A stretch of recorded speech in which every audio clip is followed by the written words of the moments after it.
হ্যাঁ বলো। কি করছিস মানা? এই তোমার বেরোচ্ছে, অফিসের জন্য লেট হয়ে গেছে, পরে ফোন করি তোমাকে। ও, খেয়েছিস তো? হ্যাঁ খেয়েছি। কি খেলি? ফেনা ভাত খেয়েছি। মা, তুই ফেনা ভাত খেয়ে থাকবি? অফিসের জন্য লেট হয়ে যাচ্ছে, পরে ফোন করি। বাড়িতে তো ফেনা ভাত করে দিলে খেতি না, শুধু বলতিস এটা চাই ওটা চাই। এখন কি করে খেলি? মা পরে ফোন করি। আগে যখন বাড়িতে ছিলি তখন তো দুদিন পর পর মাংস লাগতো, এখন মাংস ছেড়ে ফেনা ভাত খাচ্ছিস।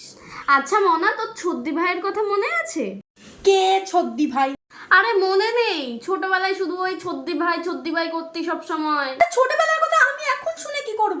আমার বলছি অফিসের জন্য লেট হয়ে যাচ্ছে, বলছি পরে ফোন করি। চেঁচাচ্ছিস কেন? আমি তো শুধু একটু তোর সাথেই কথা বলি, বল আমি কাকে বলবো এই কথাগুলো তুই ছাড়া? হ্যাঁ মা সরি মা, আমি বুঝতে পারছি, কিন্তু তুমি আমার কথা একটু শোনো। আমার লেট হয়ে গেছে, আমি রাতে এসে তোমার সব কথা শুনবো। আচ্ছা মনা, ঠিক আছে রাখ তাহলে। আচ্ছা আচ্ছা শোন না মনা, ওই পাশের বাড়ি বাবাইদা আছে না, ও জানিস একটা মেয়েকে নিয়ে পালিয়ে গেছে। আরে ধুর ব্যাংক, ফোনটা